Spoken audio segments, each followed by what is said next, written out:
Hello and welcome to another episode of PopsCast, where we talk about arts, music, and feature live performances. My name is Daniel Sutherland, and with us today we have Principal Cellist of the Urbana Pops Orchestra, Kirsten Landowne. How are you doing today? I'm fine. It's a pleasure to be here. So we've got a recital coming up next week on Sunday, and we're going to talk a little bit about that. But I also want to talk about just kind of how extraordinary of a cellist you are.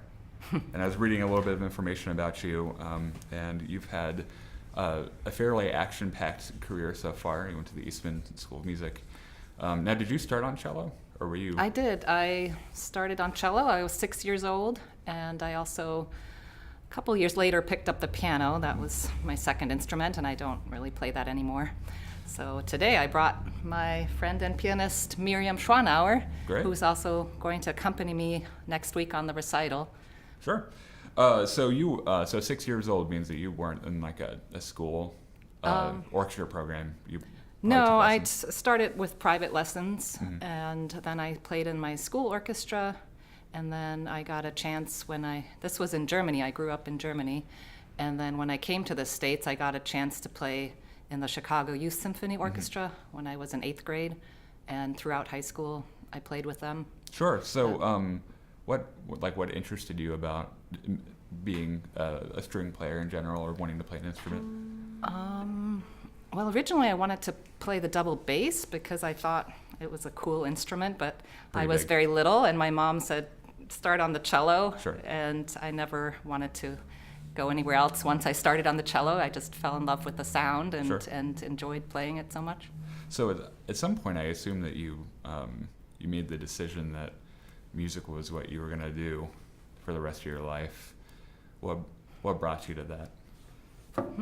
Well, I always loved playing, performing, and when I was younger, I played a lot with my sister and my mother for family functions and things like that. And the experience with the youth orchestra really, I think, made me think it might be possible to do music as a career, and I really So the Chicago Youth Symphony, you mean? Yeah. So that probably did open your eyes a whole bunch to... Yeah, that exposed me to all these incredible pieces and sounds you can get with the orchestra, and I just wanted to do more of that, and I ended up applying to Eastman School of Music, and that's where I did my undergrad, and later on I did a master's degree at Butler University. Sure. So Chicago Youth Symphony is a pretty good group. Yeah, it was an amazing experience. Yeah, it's a really high-performing, high-caliber, ensemble. What was it like? I guess being a student in a group that pretty much could be a professional orchestra in itself. Yeah, it was intimidating at first. I was only in 8th grade. My sister was in high school, and she went to audition. My mom said, "Oh, why don't you try too?" Even though I was too young for the group, but they let me in, so I was sat in the back of the section and just tried to keep up. And so it was, I think it's always a good experience to play with more experienced people. Oh, sure, yeah. They kind of, raised the bar, and I tried to keep up. And do you remember the first concert you did with them? I do not, but I do remember going on tour with them to Germany and Austria. And we even had a performance with the Vienna Choir, in the Musikverein, Sure.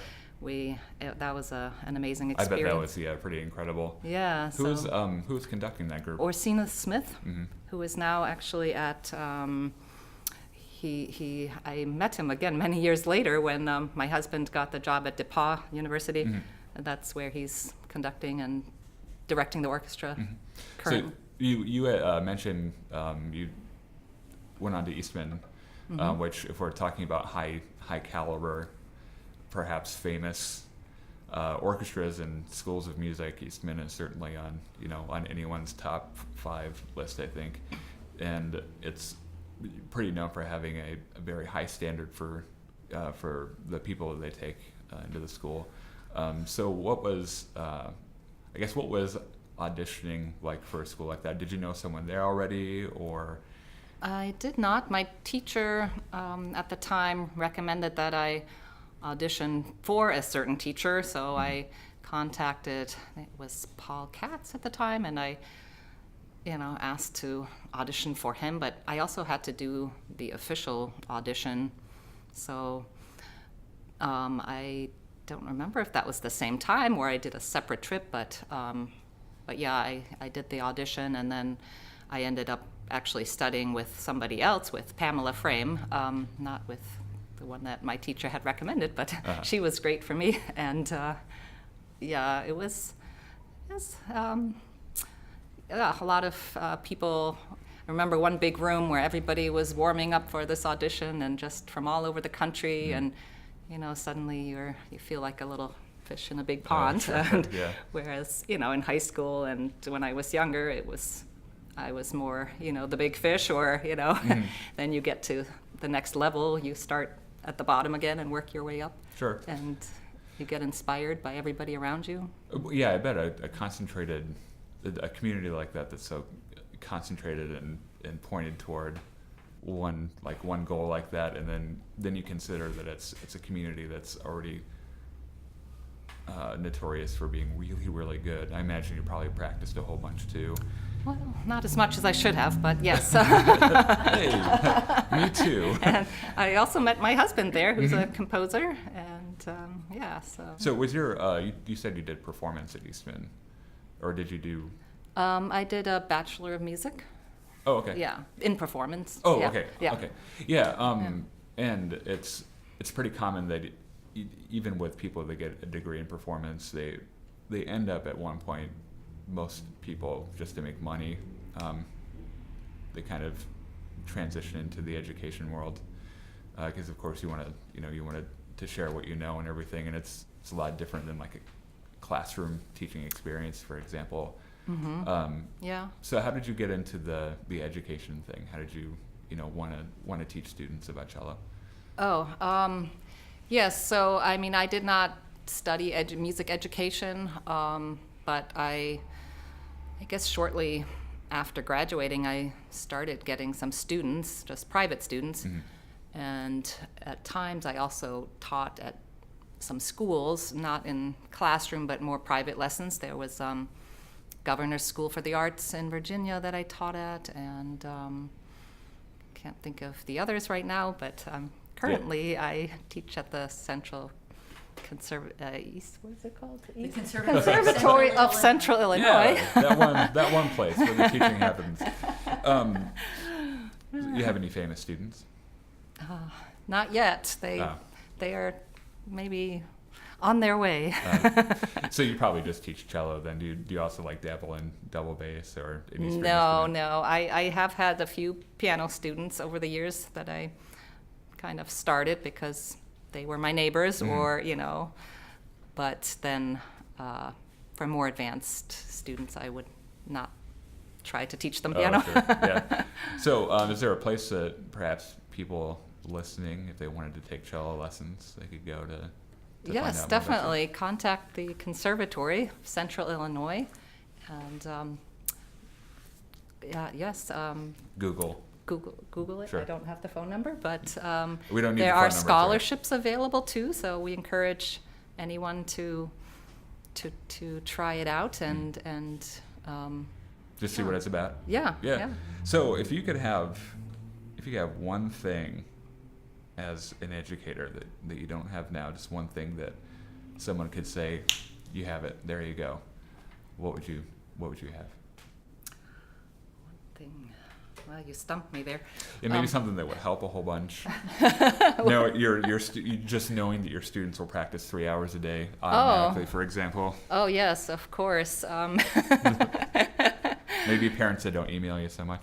I actually don't have too many students right now, so and the ones I have are all pretty good students. So So you're pretty. What you're saying is I'm you're pretty happy with my Yeah. students. Yes. That's great. So you're of course here with your accompanist, and I've had discussions with people in the past about the role of an accompanist, and I remember I was on the radio with Aaron Rahm. Yes. We were we were plugging a concert that we were doing a few years ago, and he was there with his mother Avis, who is a world-renowned accompanist, and it was back in the day when Kevin Kelly was doing his live and local, and during one of the breaks, Kevin referred to her as an accompanist, and just really calmly and gracefully turned to him and said, "We're collaborators." Yes, I prefer that term too, Sure. because I mean, without the piano, I wouldn't have a program. Sure. There's very little solo repertoire for cello. Mhm. Of course, there's the Bach suites, but yeah, it's a really essential part. And Sure. So I mean, there's you need it to complete the piece, but I also I guess what is it like collaborating on like a particular piece?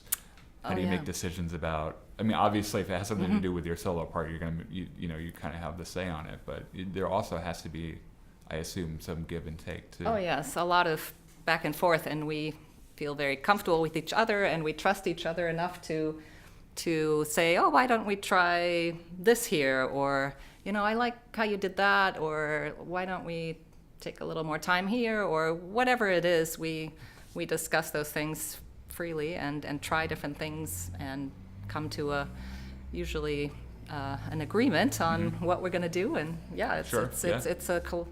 it's a lot of back and forth, and that's what's I love about playing is having that kind of musical interaction with other people and human experience. Yes, and we're also both part of the Tuesday Morning Musical Club, which is an organization that's been around for 100 years here that started as a women's only club for women who didn't have so many opportunities to perform back in the day. And we meet every 2 weeks at somebody's house. It is open to men now as well, recently. And we put on chamber music concerts. A couple of them are also open to the public. We do at least 2 performances a year, one at Clark Lindsay, one at a local church usually. And so that's a great way to get to know repertoire and people, and we spend a couple weeks practicing a piece and then perform it for each other and then move on to the next thing. It sounds like a community kind of experience. Yeah. And you said that originated around here. How did you Yeah, find right out about here. something Yeah, like that? in Champaign-Urbana, Tuesday Morning Musical Club. Yeah. How did you like come to know? That's a pretty interesting. I mean, because you said like a woman's only, or at least it was in the past a woman's only kind of thing. Did you get the memo at some point? Or? Yes, I had a friend of mine in town. When I moved here 5 years ago, one of the people I knew in town was a cellist I went to Eastman with, actually, and Amy Catron. Oh, yeah. And, she taught my low strings methods class at Milliken. Yep. And I was always very, very intimidated by her because she's so good, and she's always very intense, and I was always very, very afraid of her. But she is really, really cool. Yes, I play with her in Milliken with the MDSO, and we both studied with the same teacher at Eastman. So when I came here, I mean, that's another great thing about going to a school like Eastman. Wherever you move to, you seem to meet people that also went there and have connections. So she told me about the club and invited me to come, and that's how I found out about it. Oh, sure. Yeah, that sounds really neat. And in fact, it's completely new to me as well, so I have some research to do about it. That sounds really cool. So we're gonna have a recital here next week, and you're also featuring a couple of students of yours. Yes, my 2 high school students will be playing. And we're gonna get to playing at least a couple of these here in a second. But can you tell me just for a little bit about what your program is and what we can expect to hear? It'll be performed perfectly, I assume. No, pressure. Probably not, but but I hope it'll be enjoyable. So we have a program of actually all romantic music. We have some French, some German, and some Austrian composers on the program. We're going to open with the Bach-Gounod Ave Maria, and then we'll have a piece by Max Bruch, who was the German composer, lived in the mid-19th century, and we're going to play a piece called Kol Nidre, which Kol Nidre is the opening prayer of Yom Kippur, which is today. Sure. Yeah.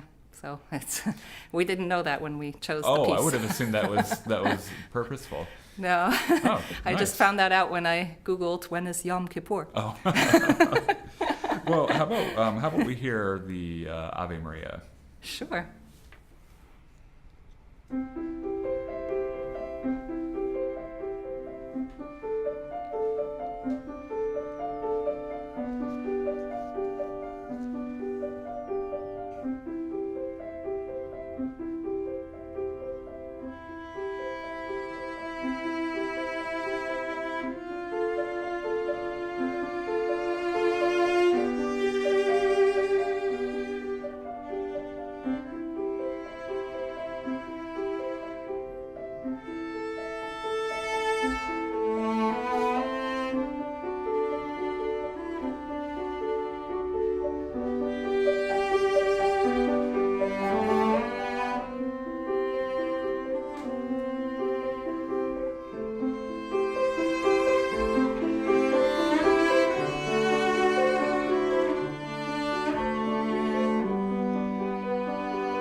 I always enjoy listening to that piece, and I think it's really interesting listening just now that it was originally for a vocalist, but there are so many different avenues for interpretation for an instrument, and I noticed that there are some things that you just don't hear a vocalist do with that piece that you're able to do in cello, and just some of the ways that, like, some of the notes are a little bit more accented, and it just sounds really, really neat. Yeah. And of course that was Bach wrote that, forever ago, and then some guy comes along and says, you know what, we should put a song on top of that, and it'll sound really good. Yeah, the story I heard when I looked into this was that he improvised this melody, and it was at his future father-in-law's house. His father-in-law heard it and wrote it down. So, and then it was transcribed he wrote it down for cello and violin originally, I think. Oh, really? I had no idea. I thought that was a vocal piece at first. Not from what I read, but It's based on the Latin Ave Maria. It's inspired by the Latin Ave Maria. Yeah. Oh, okay. Yeah. Huh. Well, we've got time for one more, so what are we going to play next? Shall we do Schubert or shall we do Bruch? So we will play the beginning of Maxbox Kol Nidre in honor of Yom Kippur. Okay.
So I really wish that people could kind of see what we're doing right now, because the communication that you guys have is really engaging to watch, and it's really it's very exciting to see that you guys are kind of communicating without saying a word, and it's really, really cool to watch. And of course, if you wanted to see a little bit of that, their recital will be Sunday, October 8th at 2 p.m. at the Urbana Free Library.